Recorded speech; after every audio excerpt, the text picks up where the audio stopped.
Hold on. What even is a Mondegreen? By the end of this episode, you will know all about them and tongue twisters. We'll also give you some advice on how to avoid writing them in the first place. You're going to hear the first song Kerri and I ever wrote together, learn our biggest mistakes, Mondegreens and tongue twisters included, and I'll give you some practical tips on how to sing tongue twister lyrics. We'll round it out with our crazy take on why maybe these mistakes can actually make a song better. And make sure that you subscribe if you haven't already to see if we nailed or crashed and burned the production of this song. Because this was the first song that we ever wrote together, we don't actually have like a recording of our first sketches, and you don't want to hear those anyway. But just know that every song that you have ever heard has to go through these 5 stages. 1, sketch. 2, work tape. 3, demo. 4, arrangement. And 5, full production. I get asked all the time, what's the difference between a demo and a work tape? What do you mean a full production? Well, stick around. We will show you all the details. Just know that a sketch, it's the ugly part. You just throw stuff at the wall and see what sticks. But you got to get through it to get to the good stuff. Exactly. We're going to skip to the work tape, which is stage 2, which is when you actually have everything in the song kind of put together in its final form. Like you've got your verse, your chorus, your pre-chorus, your bridge, whatever. All these parts of the songs, it doesn't matter what you call them. It's just you know where the song is going from here and there. So I'm going to play you just a little snip. I want you to pay close attention to the tempo right here. Foreshadowing for later. Gotta wash everything inside. Sweep the floor, check the list 2 times, cause everyone will see. It's not very chaotic sounding yet, is it? Like, that was the whole idea with this song, like make it sound excited and holiday crazy. Yeah. Holiday. We're gonna do a little tap tempo. About 92. Okay, 92 beats a minute. Always use a metronome. Pro tip. Okay, so we've got 92 there. And notice that like these words look good on the page. Like, gotta wash everything in sight.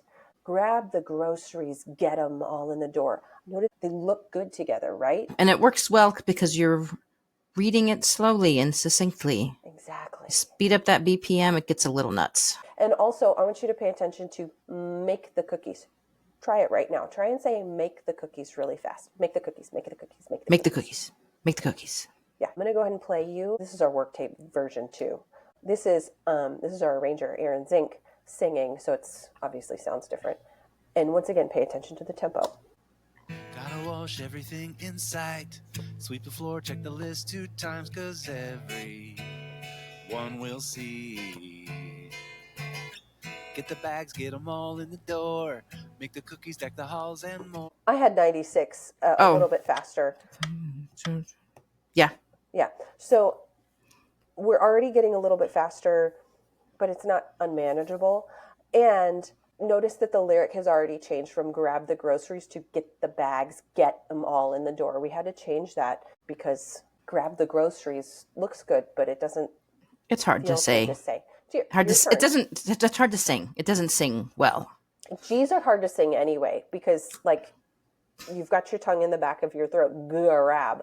So like it's actually that's like a big vocal warm up to do like nay nay nay nay nay nay nay nay nay nay nay nay. That's easy because you're just moving your tongue from the top of your mouth. But ga ga ga ga ga ga ga ga ga ga ga ga. It's way harder, especially when you get into your upper range. So, yeah, if you really want to like work on your pronunciation, like and loosening everything up, do some guzz in your warm up. Just throw that in there. I'm going to play the demo. This is stage 3. Gotta wash everything in sight. Sweep the floor, check the list 2 times, cause everyone will see. Get the bags, get them all in the door. Okay, all right. So now we're at 101, 102. So we've already gained 10 beats per minute. It just means like the faster the tempo, the more beats per minute. It's not to say that a faster tempo is worse or better. It depends on what the song needs. Exactly. And honestly, like this song definitely needs like more energy. And usually more energy means more speed, more exciting. Yes. And then there's the breaking point where like it's too fast and just like can't understand what's going on, which is what happened here. Okay, I'm gonna skip the actual like talking about the arrangement because we're gonna talk about this in a minute. But so stage 4 would be the arrangement. The arrangement is just what instruments play where and who's playing what and for how long and all of that. I make it sound like it's not a big deal, but it's actually a huge deal. So, but I'm gonna skip playing the arrangement for you right now. Here is the final fully produced version of the song. Notice all the instruments are in. We've got drums, we've got guitars, we've got organ, we've got everything, background vocals included. So here it is. Gotta wash everything in sight. Sweep the floors, check the list 2 times, cause everyone will see. Get the bags, get them all in the door. All right, so we're at 102 still. We gained 10 beats from the very slow, relaxed, a little too relaxed work tape compared to the final version of the song. And it just sounds more chaotic, right? For sure. For sure. So before we get to our biggest mistakes with this song, if you want to hear the comparison playlists and other episodes that discuss more the 5 stages of song production, we've got links below. Today we're focusing on stage 1, the writing, planning, and the arrangement and the execution of the writing. So writing mistake number 1, Mondegreens. I did not even know that we wrote Mondegreens or what a Mondegreen was until Bronwyn informed me. What does it mean? Where'd the term come from? Okay, so we're going to do a little slight divergent history lesson. In 1954, Sylvia Wright wrote an essay in Harper's Magazine describing how, as a child, she heard her mother singing a song or reading a poem to her, and she understood something that was completely different than the actual word. So it's a Scottish poem. You can tell me how accurate my Scottish accent is, but this is going to be fun. Ye Highlands and ye Lowlands, oh, where ha ye been? They ha slain the Earl of Murray and Lady Mondegreen. Right? Okay, so who's Lady Mondegreen? Where did she come from? I have no idea. But the words actually are, they ha slain the Earl of Moray and laid him on the green, right? So it doesn't matter if you do it in a Scottish accent or an English accent or an American accent or a whatever accent. Like rumble them all together, like it sounds like you're saying Lady Mondegreen. Who is Lady Mondegreen and where did she come from? Was it his girlfriend? Was it his lover? Was it his wife? Like, who is this lady? So it's a great word. It didn't exist before, but it is an actual word in the dictionary now. You can go look it up. It doesn't matter if what accent you do it. It still sounds like Lady Mondegreen instead of laid him on the green.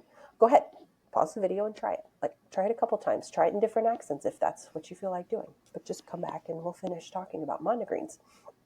So basically, she learned the lyric differently when she was a child, and it changed the meaning of the song. And since there was no term for that phenomenon, she coined her own term in the essay, and it's in the dictionary. Go look. Kerri, now you know what a Mondegreen is. Can you think of any? Yes. So the Jimi Hendrix song, it's really not Kiss This Guy? No, excuse me while I kiss the sky.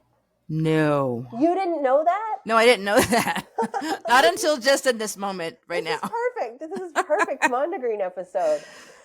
So, okay, so excuse me while I kiss the sky. Kiss the sky. Kiss the sky. This is totally new information right now. Oh my God. This is I'm so happy that just happened. Okay. Well, and when I was little, I listened to a lot of the oldie station all the time and would hear Secret Agent Man.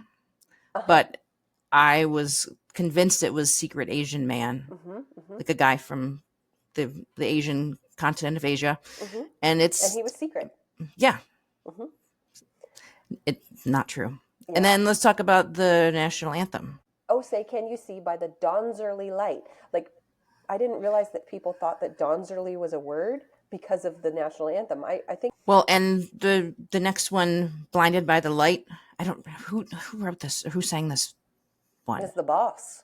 Oh, and I still don't know what the real lyrics are for that one. So blinded by the light, revved up like a deuce in the middle of the night. So people think it sounds like wrapped up like a sanitary product. Actually, the bands have been known to do the Mondegreen version as live performances. I'm sure if you look up on YouTube, like whoever doing whatever version, you can find it. Actually, I was just on I think it was on TikTok the other day. Kate Hudson sang. Did you know Kate Hudson sings? And she's got a killer voice.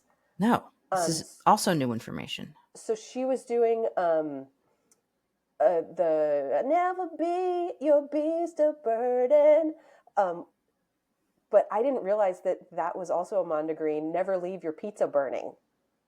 Oh, I actually understood that one clearly. Yeah.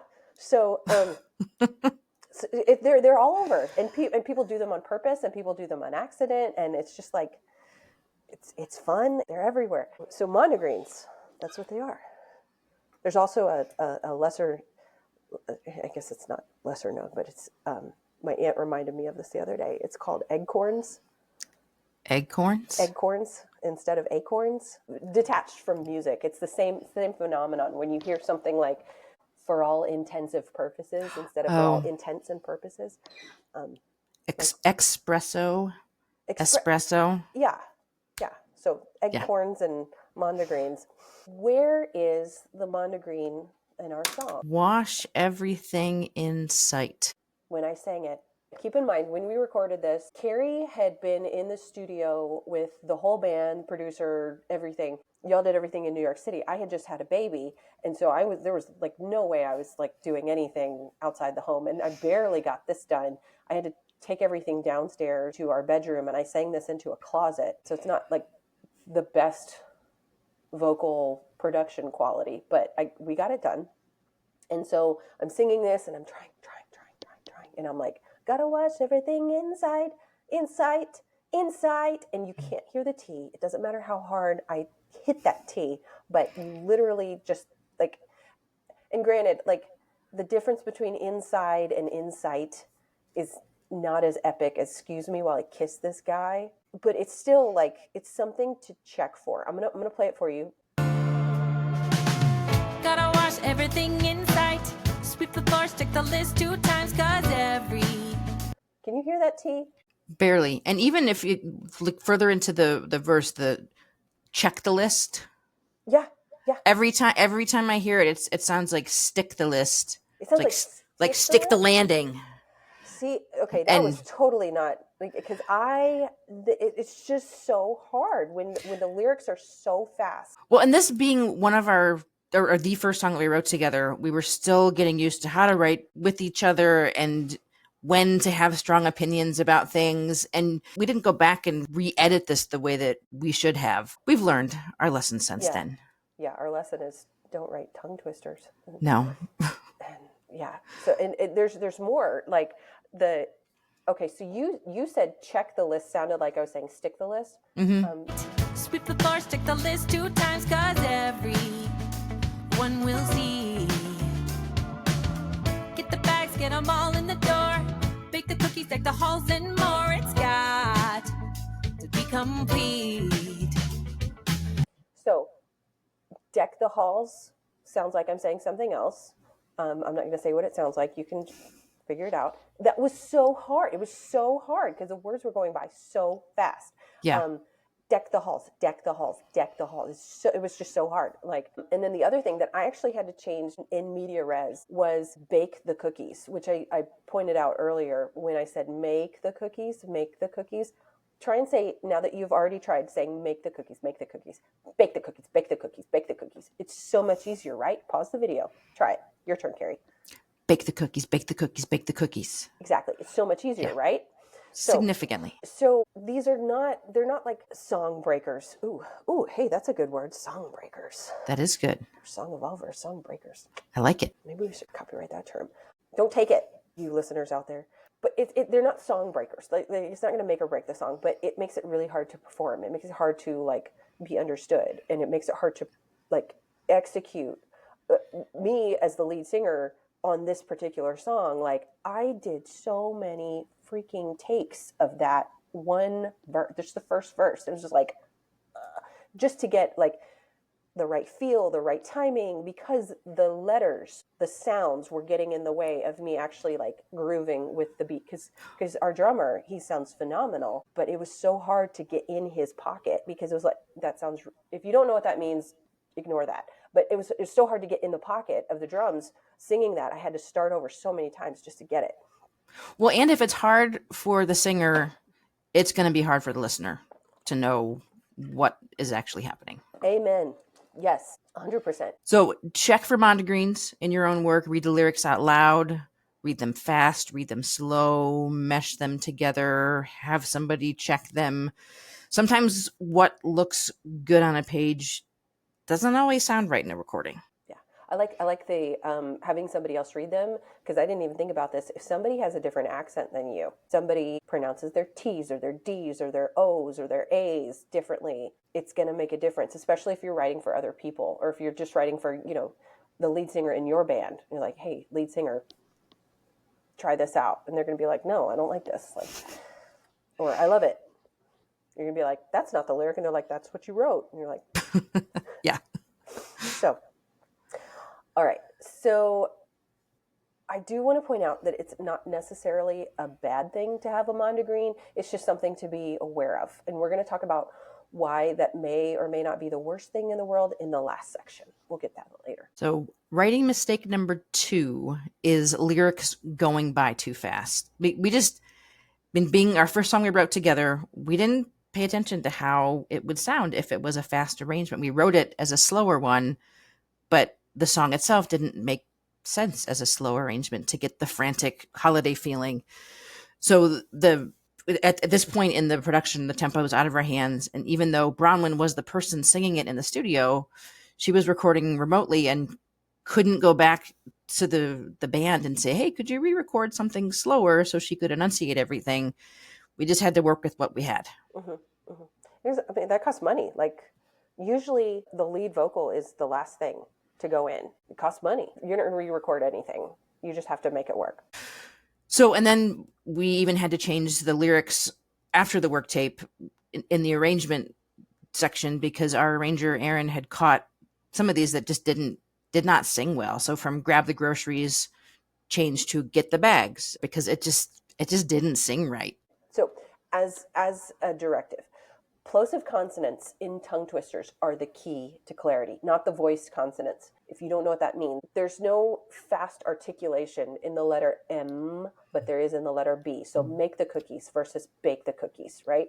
Plosive consonants are what you get, or what gets you easy articulation. That's a P, a T, a B, a D, a K. So, and if you want to know if something is plosive, I always, what if I can't remember, you put your hand in front of your mouth, like P, P, B, T. You can feel the puff of air coming out. Yeah, or think of it as explosive. Yeah, the puff. I like that. In some cases, even f can be kind of eked on as a more plosive consonant. You'll hear a lot of jazz singers, if they're scatting, they say like fa da fa da fa da fa instead of va da va da va da va, because of V is more voice than a f. You can kind of articulate, jump off of that fa. Anyway, so a voiced consonant, or the slower ones, they're just slower to get out of your mouth, like a an n, l, v. We just talked about v and a s and a z. And there's other letters too, but if you have those in something, aim for where the plosive consonants are. And by the way, we already talked about g, g, and qua. They're kind of dark horses because they make your tongue be further back, but technically g does let air out. But because it's so much further back in your mouth, pay attention to where, if you say g versus k, it's like the same motion, but a g is back, like your tongue is back here, and a k is your tongue's flatter and it's going straight out. So yes, they're more plosive, but they're like in the middle. Hot tip, do some of your vocal warm-ups on plosive versus voiced consonants just to train yourself how to do that. Beware of slow sounds. You need an articulative syllable. Just say that 5 times fast. Articulative syllable to jump off of when you're doing a tongue twister, like Peter Piper. It's the P's that get you through. Peter Piper picked a pack of pickled peppers, right? And then that's why the red leather, yellow leather is hard to say, because you're red leather. There's 3 voiced consonants in there instead of Peter Piper picked a peck of pickled peppers. You just gotta go pick the whole time. Can you think of any that are harder to say because they're voiced? Not on the spot. I got you on the spot. I'm sorry. Yep. Rubber baby buggy bumpers. What about seashells? Nope, I already got it wrong. Shells by the seashore. This is totally going on Instagram. She Yeah. sells seashells by the seashore. So even that, you have to, even if it's a voiced consonant, like sh, that doesn't have like a starting like percussive snap, you have to treat it like it does. She sells seashells by the seashore. Instead of she sells, because then you're stuck. You're done. You're dead in the water, just like a seashell. Yeah. Yeah. So this is great. This is great material. It is. Peter Piper, rubber baby buggy bumpers, right? Rubber baby. What's a rubber bumpers. Baby? No, the bumpers. The bumpers are rubber. Rubber baby buggy bumpers. Oh, I always thought it was about rubber babies. Rubber babies. Okay, you almost have to treat the voiced consonants like they're plosive consonants. That's how you get through it. Like if you've got a song that's blah, blah, blah, blah, blah, blah, blah, blah, nobody understands what you're saying, you have to make it articulate. This is why I love Michael Jackson. This is why I love Bruno Mars, because they enunciate every single syllable, and it's like so rhythmic. And like if you listen to Michael Jackson, like Man in the Mirror, like man in the mirror, all of those are voiced consonants, right? But you know what he's saying. And he's like, I'm asking for the man in the mirror. It's like so rhythmic and articulate. And God, I love Mike. So looking back at the beats per minute of our sketch and then the work tape and the demo and the final production, that's how we got into this mess with this song. We didn't look ahead at how hard it would be to sing the song this fast. And it was, I mean, it's just part of the songwriting learning mistakes. I mean, you got to get the rough ones out to get to the good ones sometimes. Yeah. I mean, as a song, it sounds good. Like now, it was hard to put together. I think the chorus is good and the bridge. Yeah, I really like the bridge. Should I play the bridge just for funsies? And here's the bridge. The house is aglow with lights and good love. The rooftop is ready for reindeer above. I can't believe another year has passed. Take a picture and make the day last. So bring on the joy. Yeah, I love that bridge. It's great. It's a good one. We were going for hectic and out of control, and I think the frantic tempo ended up being reflected in that well. So if you're writing a song where the tempo could get carried away, either in the performance where bands get all excited and they go faster and faster, or just because the producer or the arranger likes a faster tempo, you really got to back it up and make sure that the lyrics work. Yeah, just make sure you're not singing tongue twisters, because that's just no fun. Yeah, it's just hard. As promised, let's talk about why a Mondegreen or a tongue twister might be a good thing. So we already talked about like in like the Mondegreen songs, like Blinded by the Light, or Excuse Me While I Kiss This Guy, or Secret Agent Man. Like arguably those songs are more popular because the lyrics sound quirkier than they were meant to. Yeah. Like, tell me I'm wrong, but it wouldn't be as entertaining. Like, it makes it more popular. I think so too. Definitely more entertaining. The other thing about like tongue twister songs is, I know when I was in high school, there were a couple songs, like especially if you knew all the words to this song, you were like kind of pinnacle of cool if you could sing all the words to Bare Naked Ladies One Week. Like, I still think it's cool when somebody can actually like do that. Were you that cool? Obviously. I don't think I remember all of them now, but if I heard it, I could do it again. Yeah, and my tongue twister song would be REM End of the World, which actually we had to do as a middle school assignment, which was like the only assignment I remember from middle school. We were all given part of a verse or a couple lines and had to talk about the historical significance of those lines, which... It's the only assignment that you remember. Yeah, and it was because it was music and tongue twisters and REM. I loved REM. But But just think about that. Like, this song is like forever in the collective consciousness of the world because it's a tongue twister and it's hard. It's a badge. Yeah. It's a badge of honor to be able to sing it, to have done a middle school assignment on that. I cannot sing it. It goes by way too fast. I don't think I could either. I think I remember singing along to that song. Yeah. Yep. And you jump into the chorus and you're like, cool. I can't sing that one either. So, but we all know it. It's memorable. Just as a total aside, while I was researching for this episode, has anybody seen the Daniel Radcliffe on The Tonight Show rapping the alphabet aerobics? It's incredible. I'm going to put a link to go watch that because it's amazing. Because like you wouldn't expect Harry Potter to be able to rap and be intelligible through the entire alphabet, but the roots make it happen. He makes it happen. You haven't seen this? I have not. I need to. I'll wait for the episode notes. Oh my God. Well, another one too is the Element song.